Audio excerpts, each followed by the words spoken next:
तो दोस्तों अस्सलाम वालेकुम लर्न एंड अर्न के यूट्यूब चैनल में खुशामदीद। हम अपने सी प्लस प्लस के कोर्स को आगे लेके बढ़ते हैं और आज हम जिस टॉपिक को डिस्कस करेंगे वो हमारा कंस्ट्रक्टर्स का टॉपिक है। तो सी प्लस प्लस में कंस्ट्रक्टर्स क्या होते हैं, उनको क्यों यूज़ किया जाता है, उनका सिंटैक्स क्या होता है, ये सारा कुछ हम देखेंगे। जो सब कुछ हम देखेंगे इन डिटेल, इसको डिस्कस करेंगे। और इसके साथ-साथ हमने अपनी पिछली वीडियोज़ में अपने फ्रेंड फंक्शन को डिस्कस किया था। अगर आपका अभी भी फ्रेंड फंक्शन से रिलेटेड कोई सवाल है, अगर कोई आप उसकी एग्ज़ाम्पल समझना चाह रहे हैं, तो कमेंट सेक्शन में ज़रूर बताइएगा ताकि मैं उसकी एक और वीडियो बना दूँ जिसमें मैं 2 से 3 उसकी एग्ज़ाम्पल्स एक्सप्लेन कर दूँगा। तो अपने आज के टॉपिक की तरफ बढ़ने से पहले मैं एक न्यू फाइल क्रिएट कर लेता हूँ क्लास के नाम से। तो ये हमारी क्लास 29 है, तो मैं यहाँ पे लिख लेता हूँ क्लास 29 डॉट सीपीपी। सीपीपी हमारी सी प्लस प्लस की एक्सटेंशन है। तो उसके साथ साथ हम यहाँ पे स्टार्टर लगा लेते हैं। स्टार्टर क्या है, किस तरह लगाते हैं, ये भी हम देखेंगे। ये मेरा स्टार्टर है। तो मैंने पहले बताया था, काफ़ी लोगों का अभी भी कमेंट्स में सेक्शन में पूछ रहे होते हैं कि, या वैसे पूछ रहे होते हैं, फेसबुक में आके पूछ रहे होते हैं कि ये जो स्टार्टर आप लगा रहे हैं ये स्टार्टर कैसे आया, मैंने तो स्टार्टर लिखा, मेरे तो नहीं आ रहा।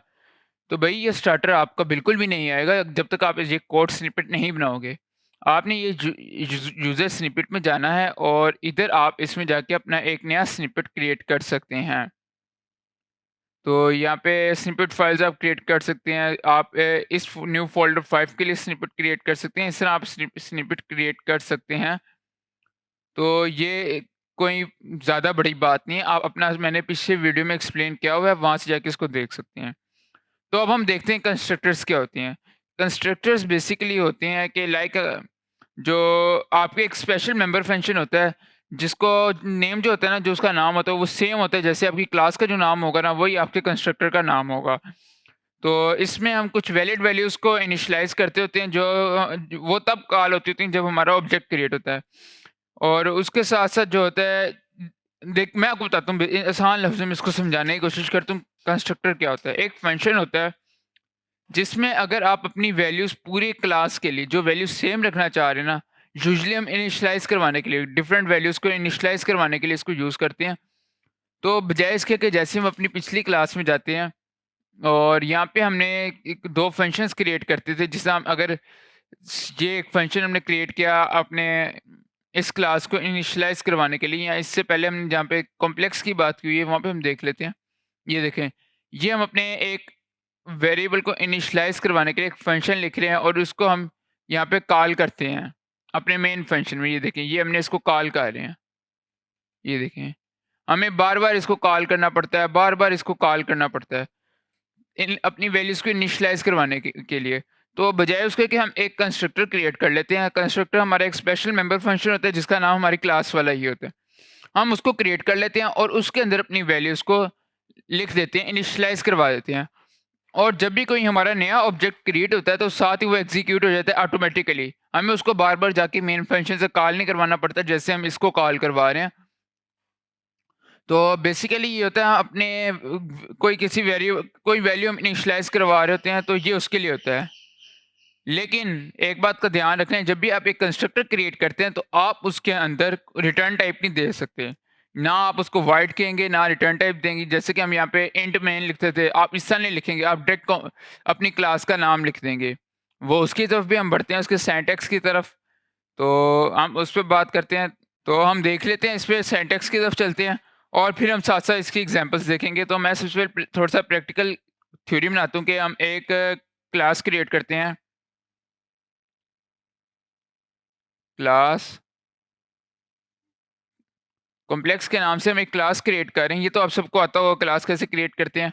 और उसके साथ-साथ आप क्लास क्रिएट करते साथ ही यहाँ पे एक सेमीकोलन लगा दिया करें एज़ अ गुड प्रैक्टिस, जो कि हमारा, क्योंकि अगर आप एचटीएमएल यूज़ कर रहे हैं, जावास्क्रिप्ट यूज़ कर रहे हैं तो उसमें तो आपका कंपाइलर आपको माफ़ कर देता है, लेकिन सी प्लस प्लस में सेमीकोलन को आपका कंपाइलर माफ़ नहीं करता। तो कॉम्प्लेक्स की क्लास के अंदर हम प्राइवेट में ना भी लिखें तो बाय डिफ़ॉल्ट प्राइवेट है, तो हम ना भी लिखें तो हम डायरेक्ट लिख सकते हैं। 2 इंटीजर्स क्रिएट करते हैं, एक इंटीजर x है और दूसरा हमारा इंटीजर y है। तो इसके साथ-साथ फिर हम एक पब्लिक क्लास क्रिएट कर लेते हैं। तो मैं लिखता हूँ यहाँ पे पब्लिक क्लास नहीं, पब्लिक एक्सेस मॉडिफायर है हमारा, जो कि हमारे मेंबर्स कोई भी एक्सेस कर सकते हैं इसको। तो हम पब्लिक लिखते हैं, पब्लिक के अंदर हम अपना कंस्ट्रक्टर क्रिएट कर लेते हैं। तो मैंने आपको क्या बताया था कंस्ट्रक्टर आप कैसे क्रिएट करते हैं। कंस्ट्रक्टर क्रिएट करने के लिए आप अपना क्लास का नेम लिखेंगे। क्लास नेम आपका आ गया और क्लास नेम के बाद आपने अपने पैरामीटर्स दे देने हैं और ये आपका कंस्ट्रक्टर तैयार है। तो अब आप इसके अंदर अपना फंक्शन लिख लें कोई, या अगर अंदर लिखना चाह रहे हैं, अगर अपनी क्लास के बाय डिफाइन करना चाह रहे हैं तो बाय डिफाइन कर लें। तो आप अंदर भी डिफाइन कर सकते हैं, ऐसे यहाँ पे लिख के, ऐसे लिख के आप इसको डिफाइन कर सकते हैं और आप बाहर भी जाके इसको डिफाइन कर सकते हैं। इट्स ऑल अपॉन यू कि आपके डिपेंड करते हैं। तो मैं अभी इसको कमेंट आउट करते हैं और मैं अभी अपना क्लास का नाम यहाँ पे लिखता हूँ। तो कंस्ट्रक्टर क्रिएट करने के लिए मेरी क्लास का नाम है कॉम्प्लेक्स, तो मैं लिखूंगा कॉम्प्लेक्स। अब जो कंस्ट्रक्टर होता है वो सिर्फ आपके क्लास का नाम, जो आपके क्लास का नाम है वही आपका कंस्ट्रक्टर है। और आपका जो कंपाइलर है वो कैसे पहचानता है कि इन सारे जो फंक्शंस लिखे हुए हैं इनमें से आपका कॉम्प्लेक्स जो आपका क्लास वो कंस्ट्रक्टर कौन सा है। वो सिंपली आपका प्रोग्राम पढ़ता है, उसको जिस फंक्शन के साथ आपकी क्लास का नेम मिलता है वो उसको आपका एज अ जो कंस्ट्रक्टर लेके चलता है। तो ये हमारा एक कॉम्प्लेक्स का कंस्ट्रक्टर हमने क्रिएट कर लिया अपनी क्लास का। अब इसके अंदर हम अपनी वैल्यू को इनिशियलाइज करेंगे। तो ये तो हमारी कंस्ट्रक्टर डिक्लेरेशन आ गई, ठीक। अब जो काम आप अपने इस प्रोग्राम में इस फंक्शन में कर रहे थे, जो हमारा इनिशियलाइज का फंक्शन है, जो ये वाला फंक्शन है, सेट का फंक्शन है, वो काम हम अपना कंस्ट्रक्टर के बीच में करेंगे। तो हम इसके बीच में करेंगे लेट, मैं कहता हूँ 2 वैल्यूज़ हैं, मैं कहता हूँ मेरे पास जो x है,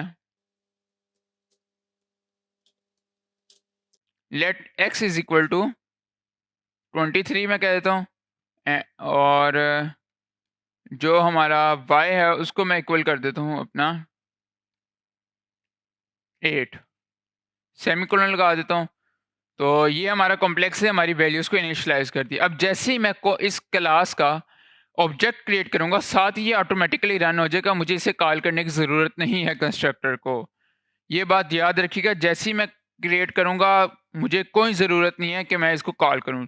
लाइक अगर मैं यहाँ पे एक और फंक्शन क्रिएट करता हूँ वॉइड शो के नाम से, जिसमें मैं डिस्प्ले करवाऊँगा और इसके अंदर मैं अपना जो है शो का फंक्शन लिख लेता हूँ और उसमें मैं क्या करूँगा सिंपल, और इसके अंदर मैं लिख लूँगा C out x is equal to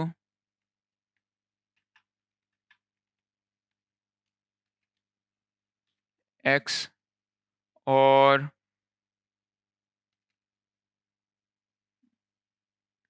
इसके साथ मैं कह देता हूँ एंडल लगा लेता हूँ।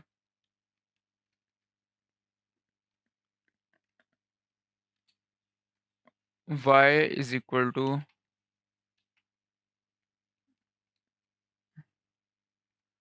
y और सेमीकोलन लगा लेता हूँ। तो मैं इसको सेव करता हूँ और सेव करके इसको मेन पे लिख लेता हूँ। अब मेन पे मैं क्या करूँगा, मेन पे सिंपल मैं एक सिंपल सा प्रोग्राम बना के आपको समझाने की कोशिश कर रहा हूँ कि आपको कंस्ट्रक्टर की समझ आ जाए। उसके बाद ऐसे-ऐसे हम कंस्ट्रक्टर के पैरामीटराइज़्ड कंस्ट्रक्टर्स को देखेंगे, दूसरे कंस्ट्रक्टर्स को देखेंगे। तो अभी ये हमारा बाय डिफ़ॉल्ट कंस्ट्रक्टर है, तो इसको अभी मैं जितना ईज़ी हो सकता हूँ, जितना ईज़िली आप कॉन्सेप्ट समझ सकते हैं, मैं आपको समझाने की कोशिश कर रहा हूँ। तो एंड मेन पे जाते हैं, यहाँ पे मैं इस क्लास का ऑब्जेक्ट क्रिएट करूँगा। आप इसको कॉम्प्लेक्स रख दें, क्लास का नाम भी आप कुछ भी रख सकते हैं, ये भी आप पे डिपेंडेंट है।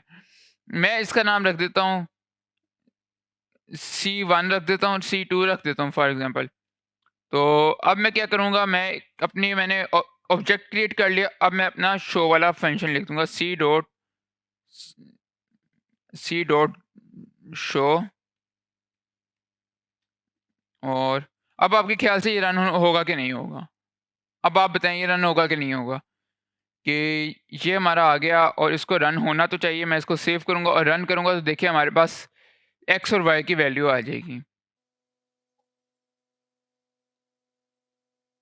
तो देखिए x is equal to 23, y is equal to 8। तो सेम जब भी हम कोई वैल्यू इनिशियलाइज़ करवाना चाह रहे होते हैं अपने हर ऑब्जेक्ट को, ये नहीं कि आप एक ही ऑब्जेक्ट को, देखिए बहुत चीज़ें ऐसी होती हैं जैसे कि आप कोई मेन्यू क्रिएट कर रहे होते हैं अपना आपका रेस्टोरेंट है, आप एक रेस्टोरेंट के लिए आपको प्रोग्राम लिखने के लिए आ जाता है, आप उसके लिए मेन्यू क्रिएट कर रहे हैं और उस पूरे मेन्यू में बेशक 10 कस्टमर आ जाएँ, 15 कस्टमर आ जाएँ, क्या 20 कस्टमर आ जाएँ, जितने मर्ज़ी कस्टमर आ जाएँ, price of the product is same. जो आपकी बर्गर की प्राइस है, वो 200 है, तो आप उसको अपने कंस्ट्रक्टर में डिक्लेयर कर सकते हैं, इनिशियलाइज़ कर सकते हैं।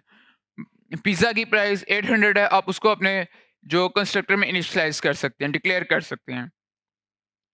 तो अब वो चीज़ें अपने कंस्ट्रक्टर में बेसिकली हम इनिशियलाइज़ करते हैं, जो कह लेते हैं जब भी हम कोई ऑब्जेक्ट क्रिएट करें तो वो चीज़ें ऑटोमैटिकली रन हो जाएँ। हम बार-बार उन चीज़ों को रन नहीं करना चाहते। हम अपने मेन पे आके इस तरह सी2 डॉट सेट की वैल्यूज़ फंक्शन कॉल नहीं करना चाहते, उसके लिए होता है। तो ये हमारा कंस्ट्रक्टर एक ऐसे फंक्शन के तौर पे नॉर्मल मेंबर की तरह बिहेव करता है कि लाइक हमारा कंस्ट्रक्टर है वो हमारी क्लास के अंदर एक जैसे हमारा सिंपल फंक्शन नहीं होता जिस तरह पहले हम लिखते होते थे यहाँ पे सेट का हम फंक्शन लिखते होते थे, ये सेट का फंक्शन लिख रहे हैं। ये आपको एक नॉर्मल फंक्शन था कि कोई भी मेंबर फंक्शन इसको एक्सेस कर रहा है। उसी तरह आपके कंस्ट्रक्टर को भी कोई भी मेंबर फंक्शन एक्सेस कर सकता है।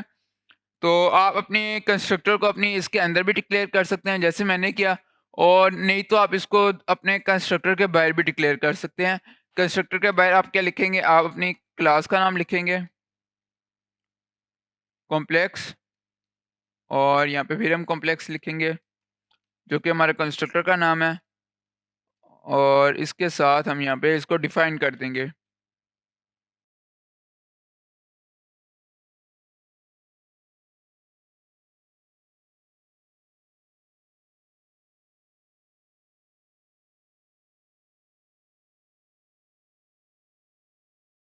तो अभी यहाँ पे हमारा एरर किस चीज़ का आ रहा है हम देख लेते हैं। Active type is missing and और कॉम्प्लेक्सेस नो।